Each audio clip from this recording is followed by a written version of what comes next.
Hello dear friends, welcome to Agri Study Point. Today I am going to deliver lecture on ecology. Myself Kapil Mehla. You can also follow us on our Instagram handle. तो चलिए दोस्तों start करते हैं ecology के बारे में।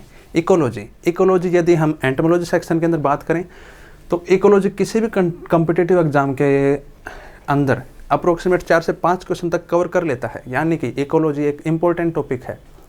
यदि हम इसकी हार्डनेस की बात करें कि लेवल कैसा इकोलॉजी का है, तो यदि आप इसको पढ़ने के लिए बैठोगे तो इसका थोड़ा कॉम्प्लेक्स सा सिस्टम है, आपको समझ में तो आ जाएगा लेकिन थोड़े टाइम के बाद आप उसको भूलने लग जाओगे। तो इकोलॉजी बराबर रिवीजन मांगता है। अब देखिए दोस्तों, इकोलॉजी क्या होता है, इकोलॉजी किसने टर्म दी थी, इकोलॉजी की डेफिनेशन क्या होती है। इकोलॉजी देखिए, इकोलॉजी मेनली दो वर्ड से मिलकर बना है। One is oiko and another one is logy. Oiko मतलब हाउस, या कुछ लोग ओइको को लिविंग ऑर्गेनिज्म भी बोल देते हैं। ये क्या है, ग्रीक वर्ड है एक दोस्तों, ग्रीक वर्ड है। ओइको का मतलब हाउस या फिर लिविंग ऑर्गेनिज्म एंड लॉजी का मतलब study, that is study of organism और फिर houses is known as ecology. देखिए दोस्तों, इकोलॉजी टर्म की गई थी अर्नेस्ट हैकल के द्वारा इन ईयर 1869।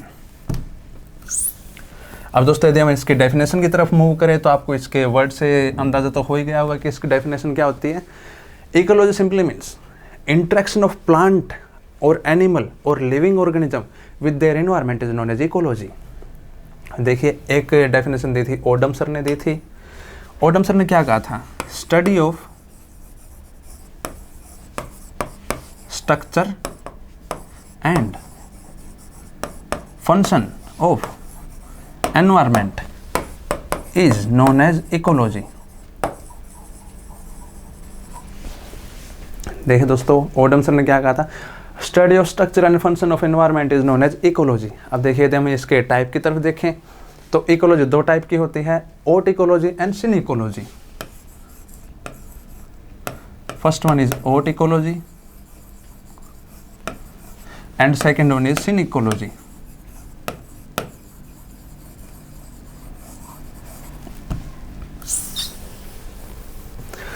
देखिए ओट इकोलॉजी और दोस्तों सिन इकोलॉजी क्या होती है।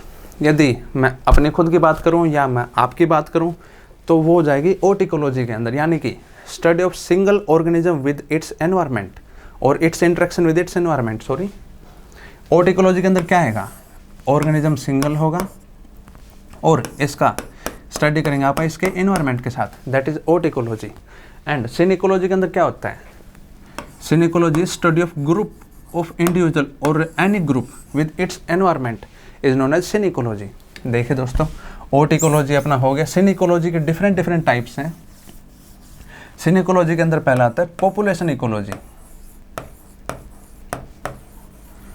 दोस्तों आप बताइए मुझे पॉपुलेशन क्या होता है।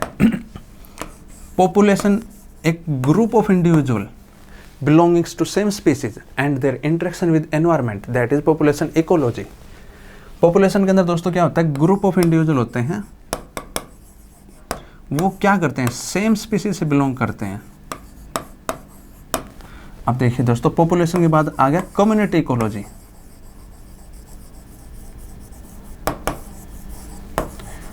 कम्युनिटी इकोलॉजी के अंदर क्या होता है, इसके अंदर पॉपुलेशन के अंदर सेम स्पीसीज था लेकिन कम्युनिटी के अंदर ग्रुप ऑफ इंडिविजुअल होंगे belonging to different species, it is known as communication ecology.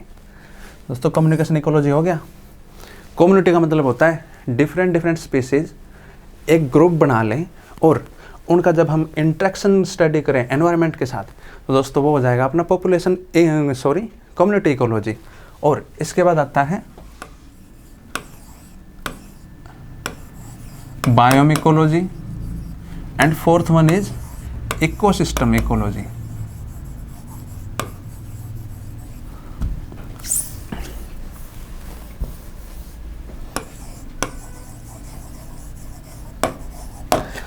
दोस्तों बायोम इकोलॉजी क्या होता है, group of communities known as biome and the study of biome is no with its environment is known as biome ecology.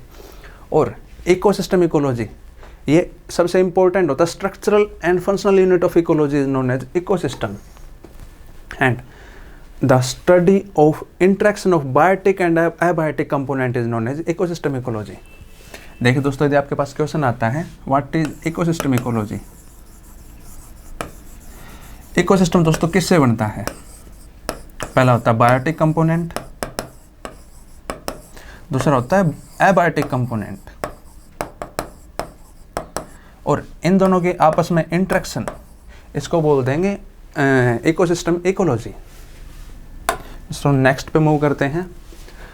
हम ecology की study क्यों करते हैं दोस्तों? हमने देखो इकोलॉजी को स्टार्ट कर दिया, बट हमें यही नहीं पता कि हम इसका इकोलॉजी की स्टडी किस लिए कर रहे हैं। तो देखिए, पहला टॉपिक होता है, इसका पहला पॉइंट होता है लाइफ प्रोसेस एक्सप्लेनिंग एडेप्टेशंस। इसमें क्या होगा, जैसे हम इंसेक्ट की बात करें, एग से लार्वा, लार्वा से प्यूपा और प्यूपा से अडल्ट, तो इस पूरी लाइफ प्रोसेस के अंदर उसने कौन से एडेप्टेशन लिए, तो वो आ जाएगा इसके अंदर लाइफ प्रोसेस एक्सप्लेनिंग एडेप्टेशन के अंदर। उसका जो अपना ऑर्गेनिज्म था उसका डिस्ट्रीब्यूशन कितना है, अबंडेंस कितना है, या फिर कौन से स्पीसीज कहाँ पर प्रेजेंट है, that is distribution and abundance of organism. जैसे देखिए दोस्तों, कुछ स्पीसीज तो टेम्परेट एरियाज के अंदर होते हैं और कुछ होते हैं ट्रॉपिकल एरियाज के अंदर।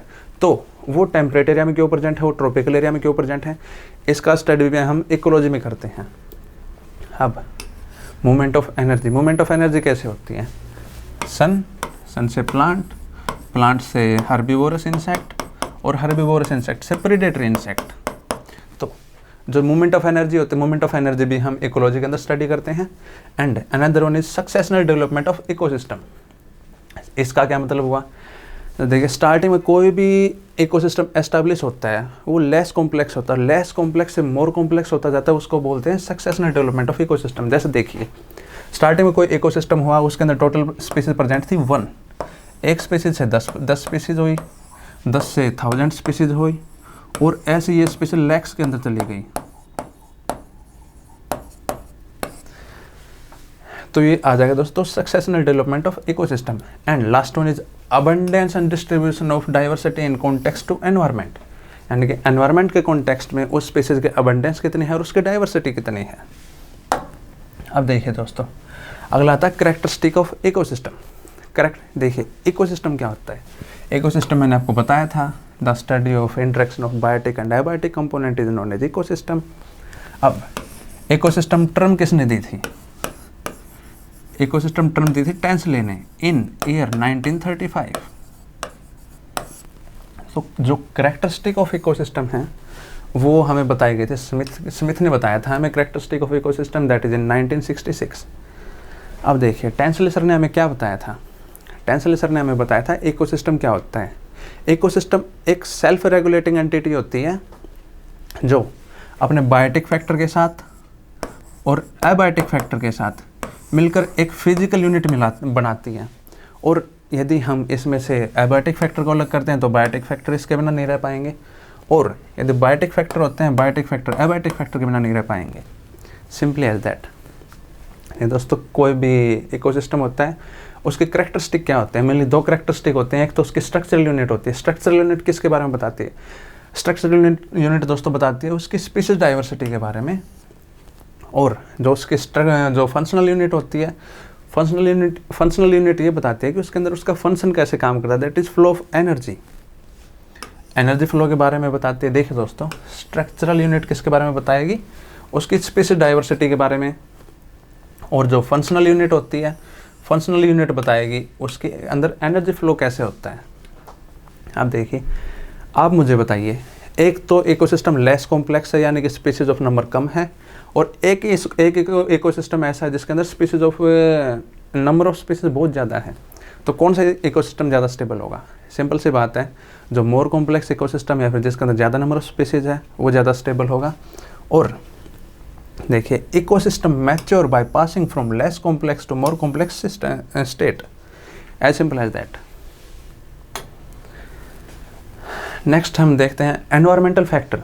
दोस्तों, मैंने पिछले स्लाइड के अंदर बात किया था, बायोटिक फैक्टर होते हैं और एक एबायोटिक फैक्टर होते हैं।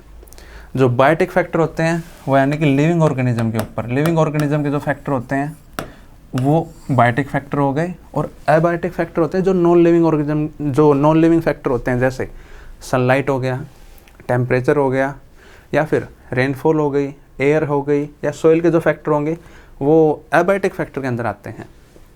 देखिए दोस्तों, अलग अलग साइंटिस्ट थे, उन्होंने अलग जो एनवायरमेंटल फैक्टर थे दैट इज़ बायोटिक और एबायोटिक फैक्टर, इनको अलग अलग नाम दे दिया, लेकिन इनका बेस एक था।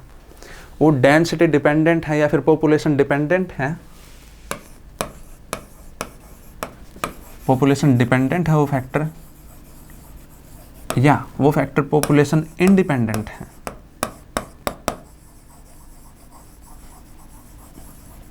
कई जगह पर पॉपुलेशन को डेंसिटी से भी मेंशन कर दिया जाता है। तो देखिए दोस्तों, जो हार्वर्ड एंड फिस्की थे, इन्होंने दो टाइप के अंदर बांटा, that is catastrophic factor and facultative factor. First one क्या था? कैटास्ट्रोफिक फैक्टर,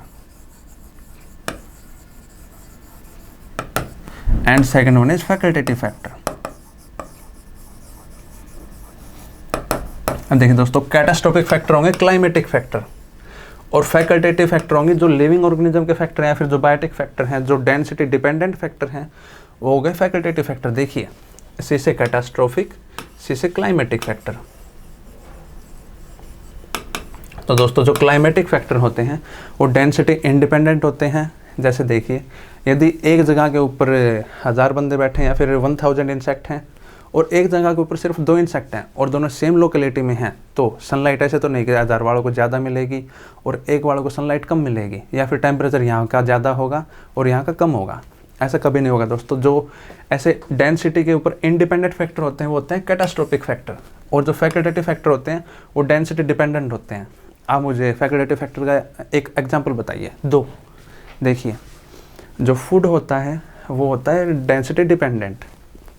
जैसे देखिए, हमारे पास 1 किलोग्राम वेट है और उसके ऊपर जो अपना इंसेक्ट फीड करेगा वो सिर्फ 5 की पॉपुलेशन है, और यदि यही देखें हम, और यदि वो पॉपुलेशन 5000 के ऊपर जाती है, तो जो 5000 वाली पॉपुलेशन होगी वो 1 किलोग्राम वेट को जल्दी खाएंगे, यानी कि वो डेंसिटी डिपेंडेंट फैक्टर हो गया, that is facultative factor.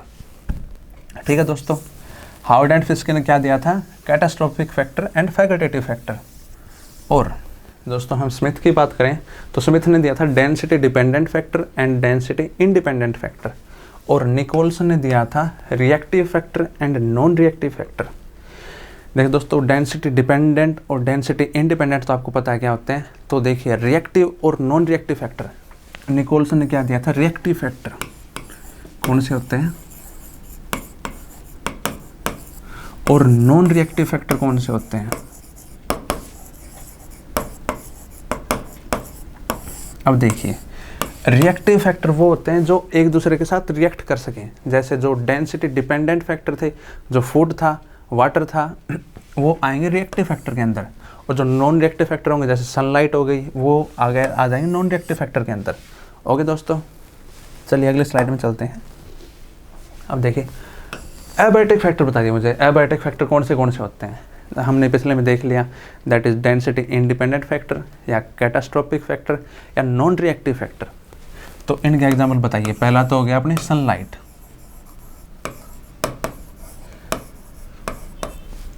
Sunlight is also responsible for temperature.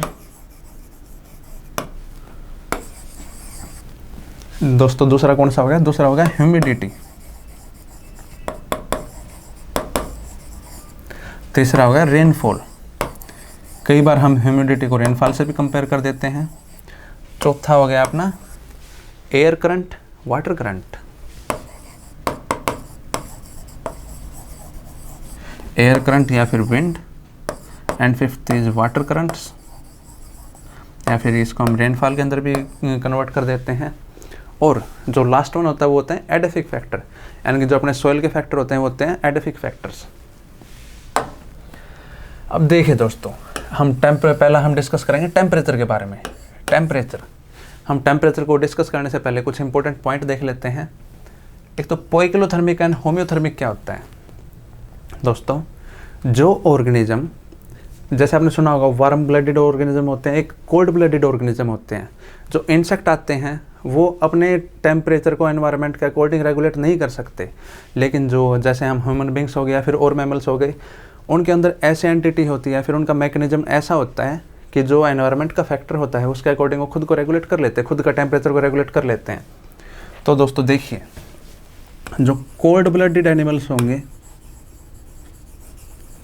वो हो जाएंगे पोइकिलोथर्मिक के अंदर, और जो वार्म ब्लडेड होंगे वो आ जाएंगे होम्योथर्मिक के अंदर।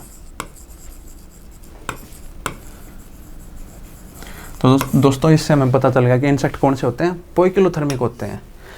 अब अगली टर्म आ गई एंडोथर्मिक एंड एक्टोथर्मिक। एंडोथर्मिक वो ऑर्गेनिज्म होते हैं जो खुद की बॉडी के अंदर ही हीट प्रोड्यूस कर लेते हैं, और एक्टोथर्मिक वो ऑर्गेनिज्म होते हैं जिनको एक्सटर्नल सोर्स चाहिए अपने बॉडी के अंदर हीट जनरेट करने के लिए। तो एक्सटर्नल सोर्स चाहिए, तो इसका एग्जांपल हो गया इंसेक्ट, या एक्सटर्नल सोर्स के ऊपर डिपेंड करने वाले ऑर्गेनिज्म हो गए इंसेक्ट। और जो ह्यूमन बींग्स होते हैं वो एंडोथर्मिक होते हैं, फिर जो मैमल्स होते हैं। अब देखिए दोस्तों इंसेक्ट क्या क्या हो गए। इंसेक्ट दोस्तों एक तो पोइकिलोथर्मिक हो गए और एक एक्टोथर्मिक हो गए। अब यदि हम आगे डिस्कस करें तो यूरीथर्मल क्या होता है और स्टेनोथर्मल क्या होता है। यूरीथर्मल जैसे इसका नेम इंडिकेट कर रहा है, जो ऑर्गेनिज्म या फिर जो insect wide range of temperature से अडेप्टेड होंगे वो जाएंगे यूरीथर्मल। और स्टेनोथर्मल देखिए दोस्तों, स्टेनोथर्मल इंसेक्ट का बिल्कुल ही नैरो रेंज होगा, तो उन्हें बोलते हैं स्टेनोथर्मल इंसेक्ट। अब ये इंपॉर्टेंट टर्म है, एक्लेमेटाइजेशन क्या होता है और एक्लेमेशन क्या होता है। अब देखिए एक्लेमेटाइजेशन को तो जोड़िए नेचुरल के साथ और एक्लेमेशन को जोड़िए आर्टिफिशियल के साथ। यदि हम टेम्परेचर की बात करें, एक्लेमेटाइजेशन क्या होता है, यदि हम किसी भी इंसेक्ट को ग्रेजुअल चेंज करें, उसके एनवायरनमेंट के अंदर ग्रेजुअल चेंज करें और वो नेचुरल हो तो हो जाएगा एक्लेमेटाइजेशन के अंदर। और यदि वो ग्रेजुअल चेंज एनवायरनमेंट के अंदर यदि आर्टिफिशियल प्रोवाइड हो या फिर लैब की कंडीशन के अंदर हो तो हो जाता है एक्लेमेशन के अंदर। ओके दोस्तों, नाउ अब देखिए टेम्परेचर के अंदर जब हम बात करते हैं, देखिए दोस्तों टेम्परेचर इंसेक्ट की डेवलपमेंट कैसे होती है टेम्परेचर के अंदर। एक होता है ऑप्टिमम टेम्परेचर, आपको मैं स्टार्टिंग में बता देता हूँ। इंसेक्ट का ऑप्टिमम टेम्परेचर होता है 25 to 32 डिग्री सेंटीग्रेड। अब इंसेक्ट की डेवलपमेंट के अकॉर्डिंग टेम्परेचर को अलग अलग पार्ट्स के अंदर डिवाइड कर दिया गया है। देखिए जो सबसे पहला जोन ऑफ इफेक्टिव टेम्परेचर, जो इफेक्टिव टेम्परेचर का जोन होता है वो होता है 10 डिग्री से लेकर 35 डिग्री सेंटीग्रेड तक।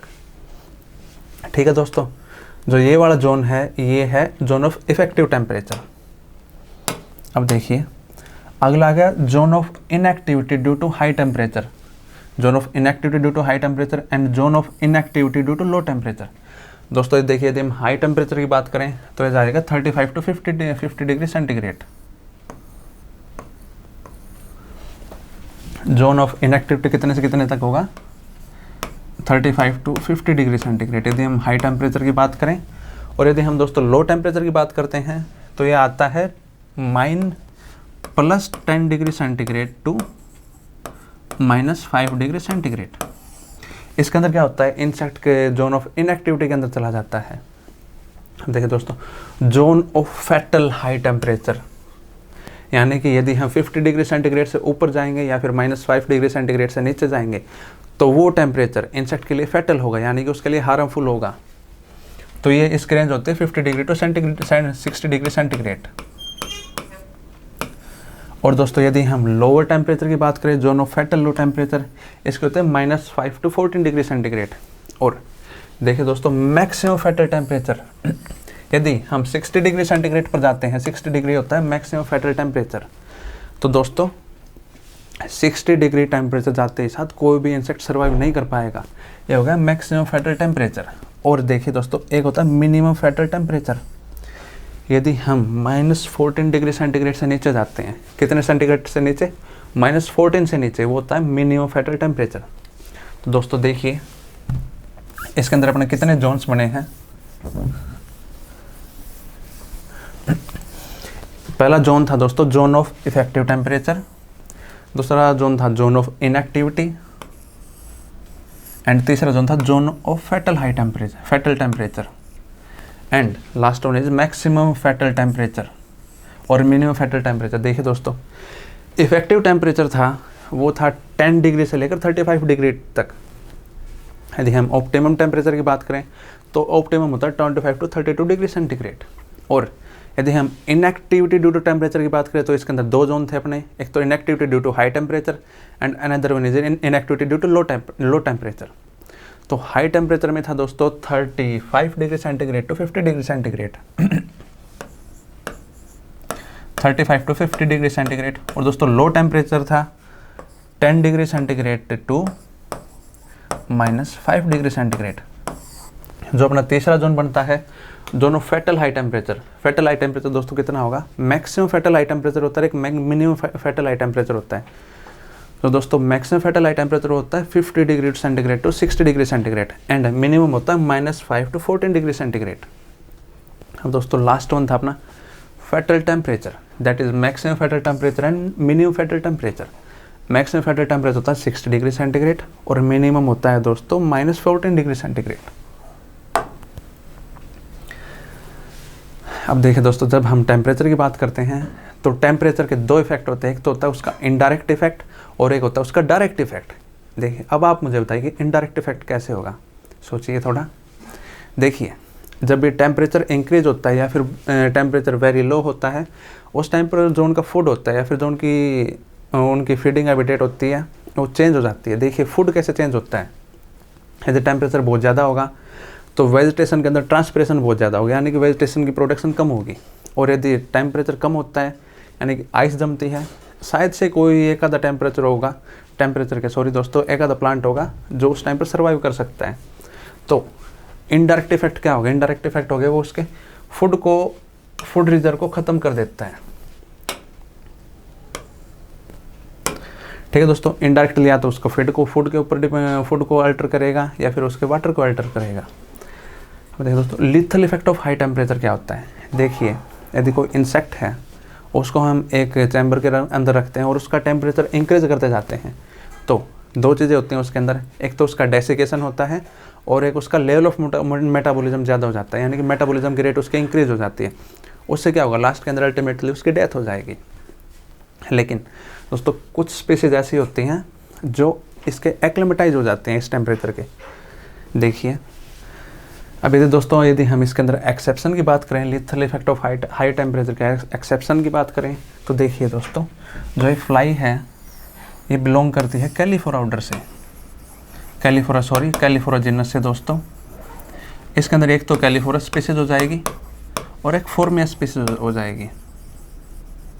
ये क्या होते हैं दोस्तों, ये कैलिफोरा और फोर्मिया स्पीसीज जो हाई टेम्परेचर होता है उससे थोड़ा रेजिस्टेंट होते हैं, एक्लिमेशन होते हैं। और जो ये इंसेक्ट दिख रहा है ये अपना फायर ब्रैक्ट।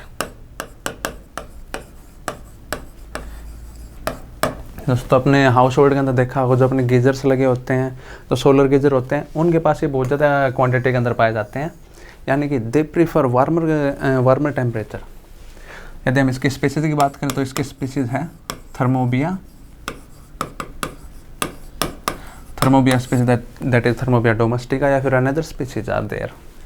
अब देखिए दोस्तों जब हम विंटर सर्वाइवल की बात करें, यानी कि जब देखिए हमने वार्मर टेम्परेचर के बारे में देख लिया, अब हम करेंगे विंटर सर्वाइवल की बात। तो विंटर सर्वाइवल का सबसे अच्छा तरीका होता है हम वहाँ से निकल के भाग जाएं।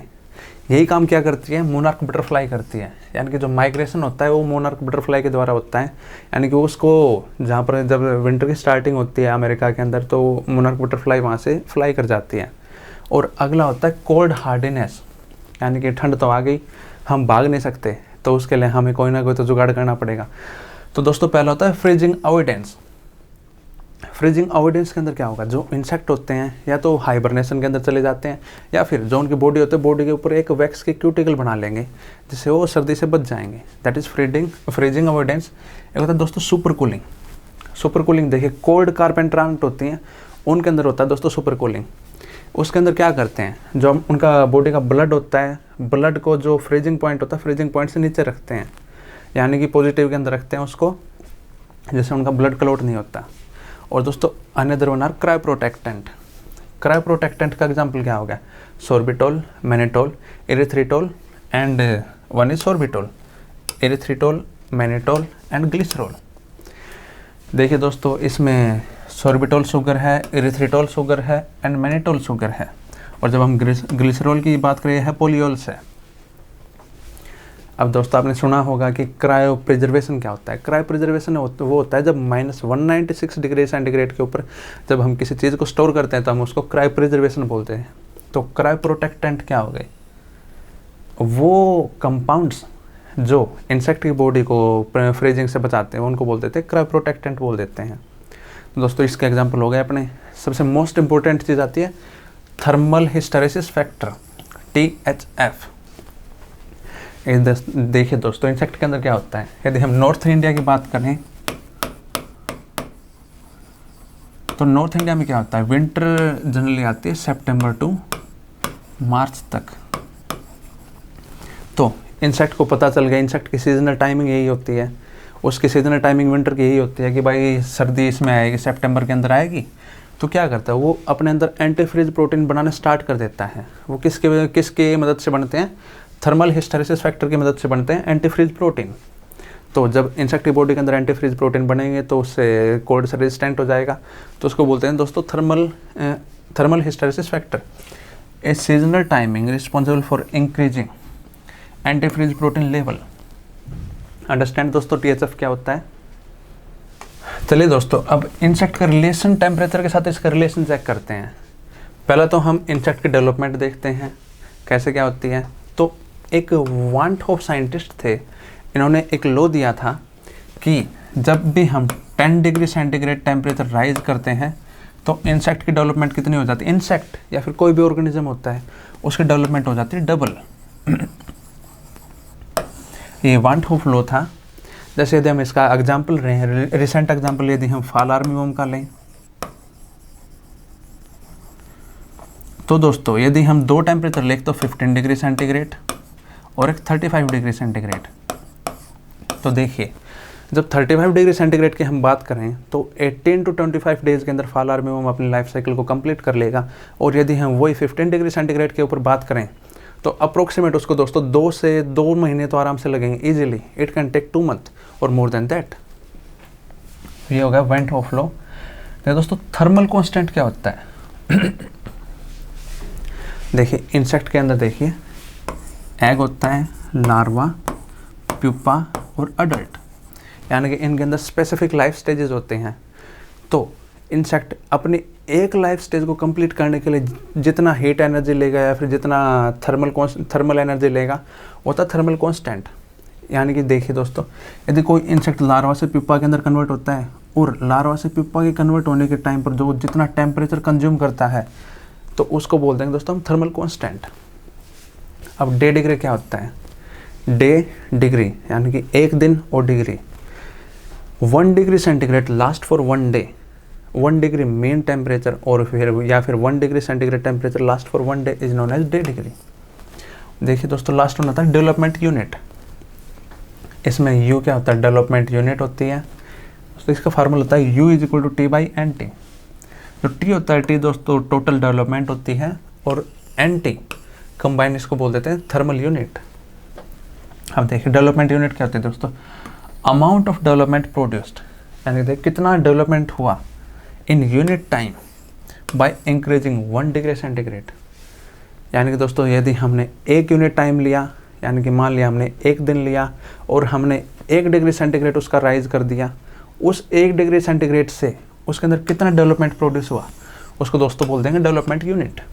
ओके तो टेम्परेचर और फेकेंडिटी की बात क्या होता है। फेकेंडिटी क्या होता है, egg laying capacity of any insect is known as fecundity. यदि हम जनरली बात करें तो हाई टेम्परेचर के अंदर फेकेंडिटी ज़्यादा होगी, बट ये भी एक लिमिट तक ही होता है दोस्तों। और decline as upper and lower limit reached. और टेम्परेचर और डिस्पर्सल क्या होता है, टेम्परेचर इंसेक्ट का डिस्पर्सल के साथ क्या रिलेशन है। जब हम टेम्परेचर लो करते हैं, जैसे हमने विंटर के अंदर पढ़ा था, तो मोनार्क बटरफ्लाई माइग्रेट कर जाती है यदि टेम्परेचर ज़्यादा होगा। देखिए दोस्तों आप मुझे सिंपली बात बताइए, एक तो हम डेजर्ट का इकोसिस्टम लें और एक अपना ट्रॉपिकल का या फिर अमेजन रेन फॉरेस्ट का इकोसिस्टम लें, तो दोस्तों कौन से के अंदर ज़्यादा ऑर्गेनिज्म होंगे, ज़्यादा इंसेक्ट होंगे। सिंपली सी बात है, जो अपना अमेजन रेन फॉरेस्ट है उसके अंदर ज़्यादा इंसेक्ट्स होंगे। दोस्तों यही हो गया टेम्परेचर का डिस्पर्सल के साथ रिलेशन। अब देखिए दोस्तों टेम्परेचर प्रीफेंडम क्या होता है।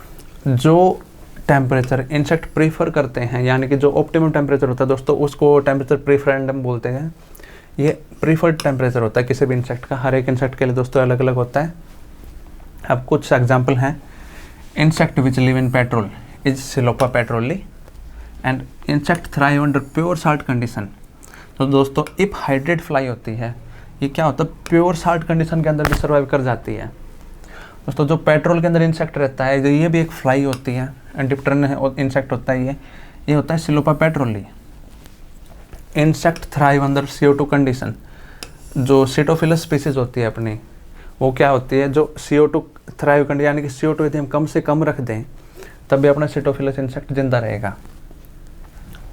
गाउगल्स प्रिंसिपल क्या होता है दोस्तों, देखिए जो मैमोथ होते हैं, देखिए दोस्तों एक तो जब हम एलिफेंट की बात करें तो एक मैमोथ का एग्जांपल लीजिए, और एक अपने जो अफ्रीकन या फिर इंडियन एलिफेंट होते हैं उनका देखिए।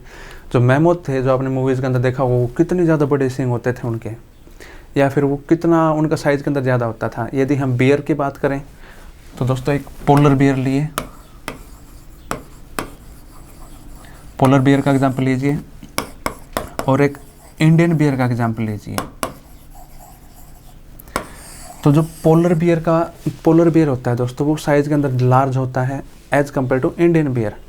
वो यदि हम एलिफेंट की बात करें तो मैमोथ का साइज़ ज़्यादा लार्ज होता है as compare to Indian elephant और फिर अफ्रीकन एलिफेंट। ये था दोस्तों गाउगल्स प्रिंसिपल, यानी कि जो ऑर्गेनिज्म टेम्परेट के अंदर होंगे उनका साइज़ लार्ज होगा as compare to tropical animals. That's all for today दोस्तों। अगली क्लास में हम डिस्कस करेंगे मॉइस्चर या फिर ह्यूमिडिटी का क्या इफेक्ट होता है इंसेक्ट के ऊपर, और जो बाकी बचे एबायोटिक फैक्टर हैं हम उनको नेक्स्ट क्लास के अंदर डिस्कस करेंगे। Thank you so much.